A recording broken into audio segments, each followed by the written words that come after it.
So we're going to be reviewing for the trigonometry exam here. We'll start off with these first two problems where you're basically just looking at the definition of SOHCAHTOA. So in this case, you don't really have to do anything else other than label the triangle. And when you label it, you have to think about SOHCAHTOA. So always think about which angle we're concerned with. In this case, we care about angle A. So I'll start off by going to A. I'll draw an arrow, and I'll call this side over here the opposite. All right, I'll go across from the right angle and call this the hypotenuse. Then over here, we have the adjacent. All right? Now, we should understand from SOHCAHTOA which definition we need. Which one of these words is going to help us. All right? In this case, because we know tangent starts with T, we want to remember that the TOA helps us remember the definition of tangent. And the definition of tangent is that the opposite is over the adjacent. All right? So in this case, we would take 12 because that's the opposite that goes on top. And on the bottom, we would have the hypotenuse. Sorry, my fault, not the hypotenuse. Sorry, a little distracted. Y'all try to keep it down a little bit, all right? And then adjacent, 35. Okay? 35. So 12 over 35, that will be completely done. This problem has nothing else that you have to do. That's all you got to do. Put one number on top of another number. All right, so the next thing I got to do, number 2. All right, this would be a great time to pause the video maybe even and see if you could do this on your own. Okay, but if you can't, then jump back into the video and we'll take a look. Okay, so in this problem what we got is angle C is the one we care about. So opposite from C is this side that's 15. The hypotenuse is over here across from B. And we got 20 is the adjacent. I don't know, they got a pinata in the back of class or something. Excuse me, YouTube people. All right. So we got opposite over hypotenuse. All right, so the opposite is 15. And the hypotenuse is 25. So when I break this down, we got 5 times 3 over 5 times 5. So what you got to do is recognize that they have a common multiple, right? There's some factor that they have in common. In this case, we cancel out the 5s and we get 3 over 5 for our final answer. All right? So you can't do much else without SOHCAHTOA and trigonometry. So this is the first step. All right? If you can't do that, you definitely got to come talk to me about it because it looks like you're not going to make it through this first test. All right, this brings us to number 3. All right, and the thing I don't want you guys to do on this problem, what I don't want you to do is go to any angle and go label the opposite. Okay, I want to stop you guys from doing that. Okay, that's not something we could do here. Okay, there's 2 things that you guys got to understand. All right, when we're working with solving triangles, okay, we got trigonometry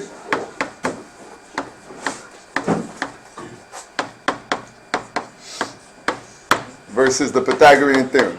Okay, you guys got to understand when you use which one.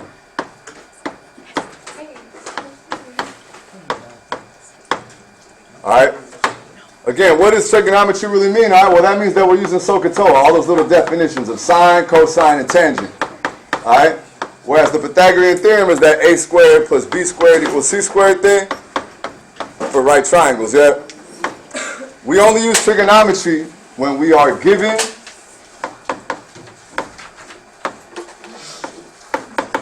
two sides, all right, and we want to find an angle, all right?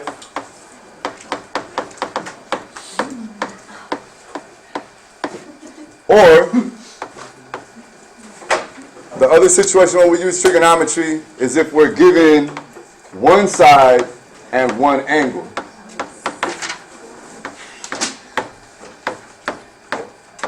Okay, and then we'd be able to find whatever else we're looking for. So Pythagorean theorem is different, all right?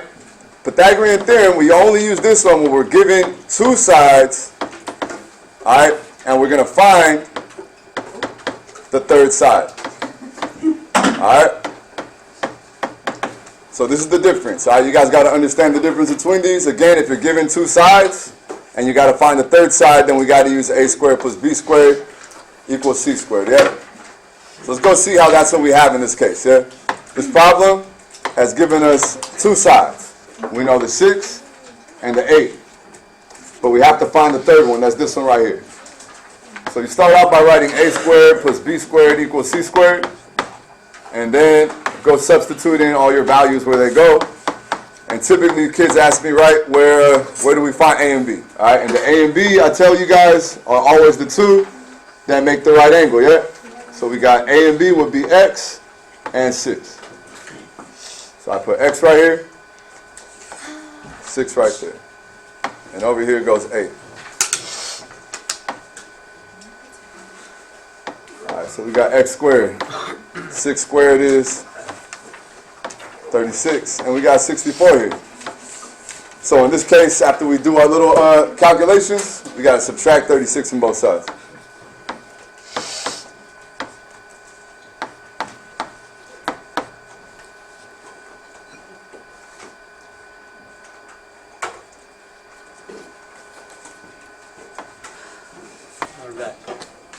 So we got on the right side, we got 28, yeah? And then if I take the square root of the left side and the right side, what happens? All right, we got x. And now there what I got is the square root of 28. But when we break that down, okay, we know that's 4 times 7.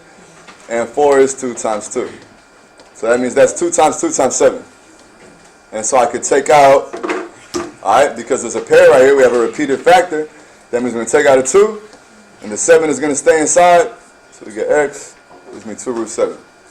Alright, so that's what we have here. So, again, like I said, don't just blindly start drawing arrows every time, okay? But on the very next problems that we're looking at, those would be the ones that you want to do that, alright? The first thing that you do on this problem is you just dig in straight to the angle that we see, 52, just drop arrow, call that the opposite. Alright, this one over here is hypotenuse, and that's the adjacent, alright? You really want to label it that quickly.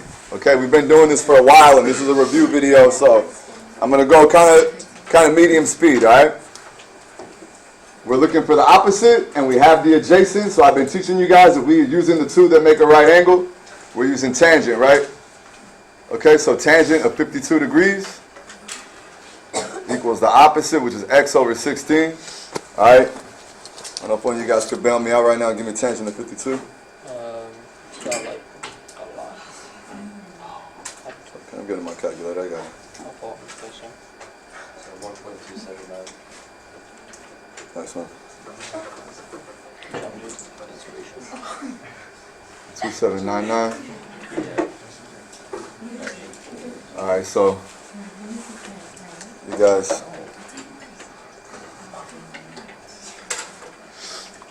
Alright, the students are doing pretty good in the background, aren't they? YouTube people. Alright. So what do we got? Multiply both sides by 16, right?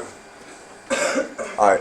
Why did I multiply by 16? Well, because I had x divided by 16, and I just want to get x, right? So the opposite of division is multiplication, right? So we multiply both sides by 16 so that I can cancel that one. Okay, but that means that on the left-hand side, I'm going to have a calculation that I have to do. So you have to do 16 times 1.2799. Alright, and if you do that the right way, alright, you should have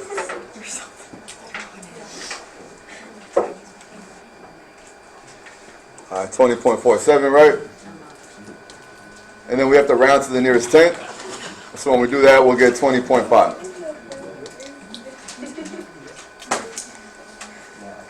So there's number 4.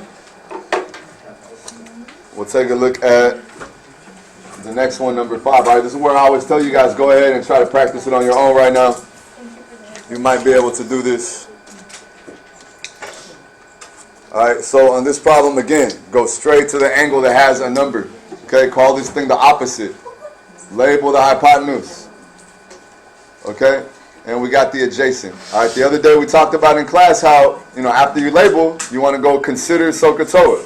So the second step is to go figure out which definition do we need to write. And in order to do that, you need to remember what they are, right? And that's why we got SOHCAHTOA. Okay, so one way I taught you guys the other day was we got an A. All right, I'm getting a little loud, so if you guys can manage your volume a little bit, watch out now, all right? So we got the A, okay? since this side is blank and I have no information, that means I won't be able to use ka or toa because I don't know what the a is, right? So it tells me that I must be using so. Okay, and we could also see that I have the o, that's the opposite, and I have the h, that's that one. Okay, so I go ahead and write now the definition of the sine ratio, right? Sine of theta is the opposite over the hypotenuse. Now, I already got my numbers, so in this second time, I'm going to go drop everything in there. So we got 65 right there. All right, the opposite is x, and the hypotenuse is 14. All right, so we go look up sine of 65. Either do that in the table, and I hope if you're watching this at home trying to get ready for the test that's coming up, go buy a calculator, please. Remember, you're not going to be able to use your cell phone calculator in class yet. All right, so we get 9063 for sine of 65. And then I get x over 14, so if I multiply both sides by 14,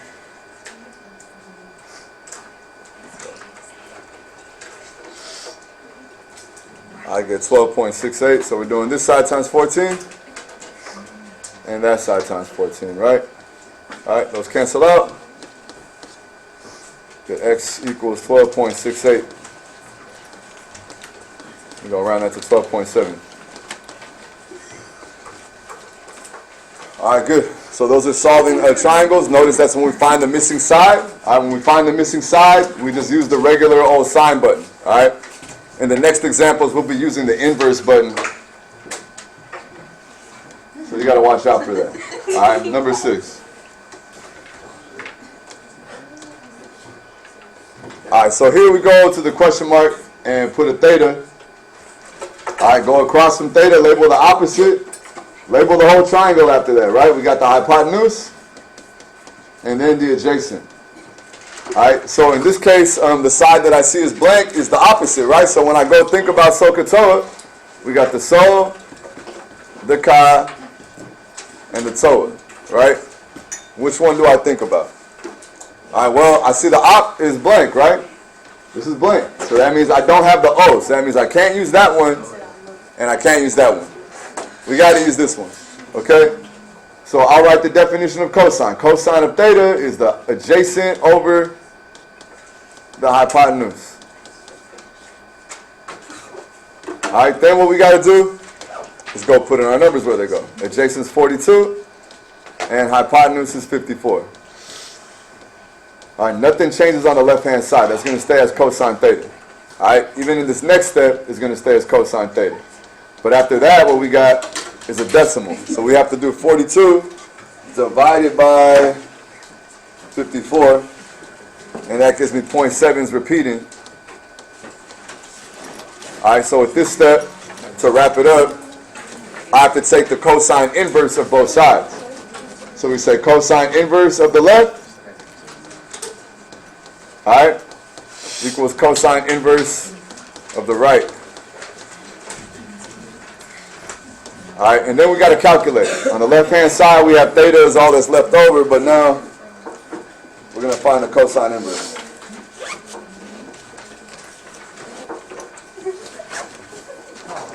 All right, and I got 38.94.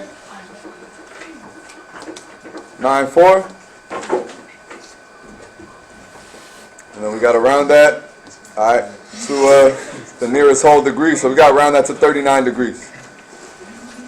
All right. So the bell's probably ringing on us right now. I'm going to pause that, all right? Y'all. Not sure.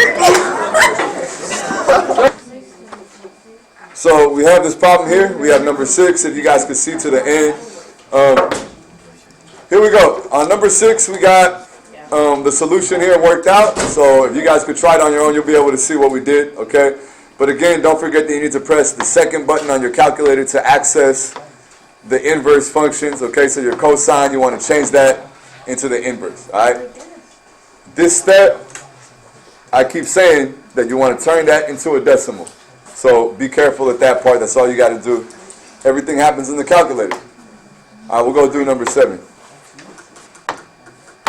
All right, and if you guys are wondering who that is in the background, yeah, he's going to be YouTube famous now. There we go. All right. So we got over here, I'm going to go here and put a theta for the question mark. So change that for a theta and then label your triangle. That's the opposite. This over here is the hypotenuse. Okay? And that's the adjacent. So we have to figure out from SOHCAHTOA which one would I use. And like we looked at the other day, one way to do that is to figure out which ones you can't use. All right? And because the adjacent is blank, right, I don't have any information here, I know I can't use anything that has an A in it. So that means I'll be stuck with sine. Okay? And we can verify that because I have the opposite right here and I have the hypotenuse over here. So my first step will be to write sine of theta equals the opposite over hypotenuse. Okay? At any point during this process, you can pause this problem and try to finish it from wherever you're at, okay? Being able to refresh your own memory will be useful, yeah? So try it. Don't be feeling like you have to copy off everything, okay? We put 10 and 13 here. And then on the left-hand side, nothing changes, okay? So in this case, we have to do 10 divided by 13 in our calculator, right? But once we get to that step, everything can happen in the calculator. So you should realize that by writing that down, you're pretty much done with the problem. All right, 10 divided by 13 gives me 0.7692. And on the left side, nothing changed at all. So we still have sine of theta. Okay, to finish up our work, what I'm going to do is take sine inverse of both sides of this equation. Okay, taking the sine inverse is going to let me eliminate the sine function so that I just have theta, which is the answer that I want to get. And then here I have to calculate the sine inverse of a 0.7692. So you do that in your calculator, and you'll get a value of 50.28. Okay, and because we're rounding to the nearest whole degree, that's closer to 50 degrees, so we'll just call it 50. All right. So this was me reviewing everything but special triangles from the first page. So I really feel like these are the basics. If you could get up to number 7, you could survive this test. All right, and be able to make it out of here and limp out of math class and become a junior. All right. Otherwise, if you can't do those first 7, it's looking like you probably got not a great grade looking at you. All right, so I hope you guys ask questions if you need them. All right, use this video. All right, good luck.